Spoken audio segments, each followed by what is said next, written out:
Hello and welcome back to another video on daily use ചെറിയ sentences.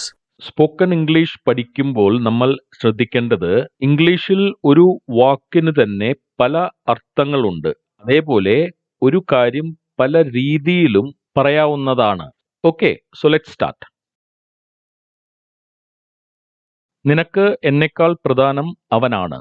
നിനക്ക് എന്നേക്കാൾ പ്രധാനം അവനാണ്. He is more important to you than me. He is more important to you than me. Important എന്ന് പറഞ്ഞാൽ പ്രധാനം. So he is more important to you. നിനക്ക് അവനാണ് കൂടുതൽ പ്രധാനം. Than me. എന്നേക്കാൾ. നിനക്ക് എന്നേക്കാൾ വലുത് അവനാണ്. നിനക്ക് എന്നേക്കാൾ വലുത് അവനാണ്. ഇവിടെ നമ്മൾ വലുത് എന്ന് പറയുന്നത് ശരീരത്തിന്റെ വലുപ്പത്തെയല്ല, മറിച്ച് അവരുടെ സ്റ്റാൻഡിങ് അല്ലെങ്കിൽ സ്റ്റേറ്റസ് എന്നീ കാര്യങ്ങളെ ചൊല്ലിയാണ് നമ്മൾ വലിയ ആൾ എന്ന് പറയുന്നത്. ഇവിടെ he is A bigger person for you than me. He is A bigger person. Bigger person again ഞാൻ പറഞ്ഞത് സൈസ് അല്ല അവിടെ പറയുന്നത്. He is A bigger person for you. നിനക്ക് അയാള് ഒരു വലിയ ആളാണ്, ബിഗർ പേഴ്സൺ ആണ്. ദാൻ മീ, എന്നേക്കാൾ. He is a bigger person for you than me.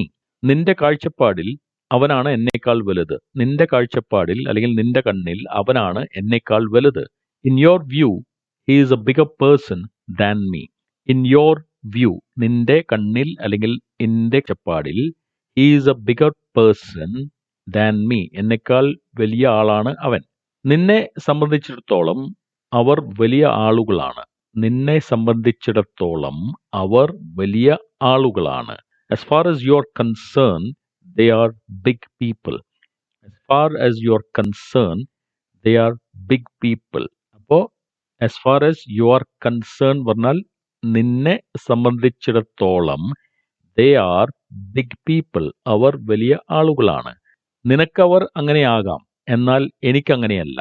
നിനക്കവർ അങ്ങനെയാകാം, എന്നാൽ എനിക്കങ്ങനെയല്ല. They may be so for you, but not for me. They may be so. ഈ so ഇവിടെ കൊണ്ട് കൊണ്ട് നമ്മളിവിടെ ഉദ്ദേശിക്കുന്നത് ബിഗ് പീപ്പിൾ എന്ന് നേരത്തെ പറഞ്ഞതിനെയാണ്. അപ്പോൾ they are big people. അപ്പോൾ നമ്മളിവിടെ പറഞ്ഞത് they may be big people എന്ന് പറയുന്നതിന് പകരമായിട്ട് ആ ബിഗ് പീപ്പിൾ എന്നതിന് പകരം so ഉപയോഗിക്കുകയാണ്. They may be so for you, but not for me. ഇവിടെ നമ്മൾ ശ്രദ്ധിക്കേണ്ട ഒരു യൂസേജ് എന്താണെന്ന് വെച്ചാൽ ഈ സോ എന്നത് തൊട്ട് മുന്നേ പറഞ്ഞ കാര്യത്തിനെ സൂചിപ്പിക്കുവാൻ വേണ്ടിയാണ് നമ്മൾ സോ ഉപയോഗിക്കേണ്ടത്. അതായത് നേരത്തെ നമ്മൾ സംസാരിച്ചു കൊണ്ടിരുന്നപ്പോൾ പറഞ്ഞൊരു കാര്യത്തിനെ ഇമ്മീഡിയറ്റ് ആയിട്ട് റെഫർ ചെയ്യാൻ വേണ്ടിയിട്ടാണ് നമ്മൾ സോ ഉപയോഗിക്കുന്നത്. എനിക്കും എൻ്റെ അഭിപ്രായങ്ങൾക്കും ഒരു വിലയുമില്ല. എനിക്കും എൻ്റെ അഭിപ്രായങ്ങൾക്കും ഒരു വിലയുമില്ല. There is no value for me and my opinions. There is no value for me. അതായത് എനിക്കൊരു വാല്യൂ ഇല്ല, അതായത് ഒരു വിലയില്ല. ആൻഡ് മൈ ഒപ്പീനിയൻസ്, എൻ്റെ അഭിപ്രായങ്ങൾക്കും വിലയില്ല. അപ്പോൾ there is no value for me and my opinion. Opinion പറഞ്ഞാൽ അഭിപ്രായം. ഇതിൻ്റെ തന്നെ എനിക്കോ എൻ്റെ അഭിപ്രായങ്ങൾക്കോ ഒരു വിലയുമില്ല. എനിക്കോ എൻ്റെ അഭിപ്രായങ്ങൾക്കോ ഒരു വിലയുമില്ല. നേരത്തെ നമ്മൾ പറഞ്ഞത് എനിക്കും എൻ്റെ അഭിപ്രായങ്ങൾക്കും വിലയില്ല എന്നാണ്. ഇവിടെ രണ്ടില് ഏതെങ്കിലും ഒന്നിന് പോലും വിലയില്ല. അതായത് അഭിപ്രായങ്ങൾക്കും വിലയില്ല, എനിക്കും വിലയില്ല. There is no value either for me or my opinions. There is no value either for me or my opinion. Either എന്ന് ഉപയോഗിക്കുന്നത് രണ്ട് കാര്യങ്ങളിൽ ഏതെങ്കിലും ഒന്നിനെ എന്ന അർത്ഥത്തിലാണ്. സോ അതിനെ നിങ്ങൾ ഈതർ എന്നും പറയാം, ഐദർ എന്നും പറയാം. Okay, so there is no value either for me or for my opinion. അപ്പോൾ എനിക്കോ അല്ല എൻ്റെ അഭിപ്രായങ്ങൾക്കോ ദർ ഇസ് നോ വാല്യൂ, വിലയില്ല. എന്നേക്കാൾ കൂടുതൽ പ്രാധാന്യം നീ അവനാണ് കൊടുക്കുന്നത്. എന്നേക്കാൾ കൂടുതൽ പ്രാധാന്യം നീ അവനാണ് കൊടുക്കുന്നത്. You give more importance to him than me. You give more importance to him than me. ഇതിനെ തന്നെ നമുക്ക് you are giving more importance to him than me അങ്ങനെ പറയാം. അതായത് നേരത്തെ യു ഗിവ് മോർ ഇമ്പോർട്ടൻസ് എന്ന് പറഞ്ഞു.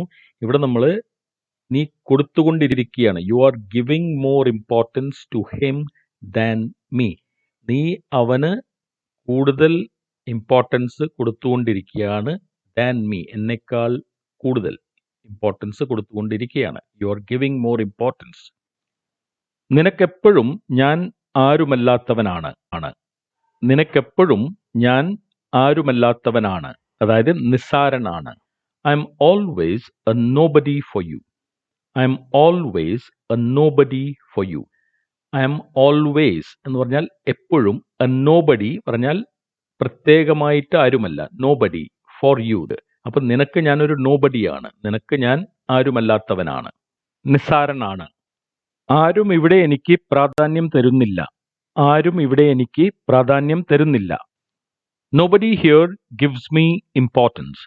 Nobody here gives me importance. Nobody ആരും ഇവിടെ ഗിവ്സ് മീ ഇമ്പോർട്ടൻസ്, പ്രാധാന്യം തരുന്നില്ല. Nobody here gives me importance. ഇതിനെ തന്നെ ആ ഹിയർ എന്ന വാക്ക് നമുക്ക് ലാസ്റ്റിൽ വെക്കാം. Nobody gives me importance here. Nobody gives me importance here. അപ്പോൾ nobody here gives me importance അല്ലെങ്കിൽ nobody gives me importance here. ആരും ഇവിടെ എനിക്ക് പ്രാധാന്യം തരുന്നില്ല. അപ്പോൾ ഇന്നത്തെ ലെസൺ ഇവിടെ അവസാനിക്കുന്നു. ഈ വീഡിയോയിൽ പറഞ്ഞിട്ടുള്ള സെന്റൻസസ് നിങ്ങൾ മനസ്സിലാക്കി അത് പലതവണ കേട്ട് പ്രാക്ടീസ് ചെയ്യുക.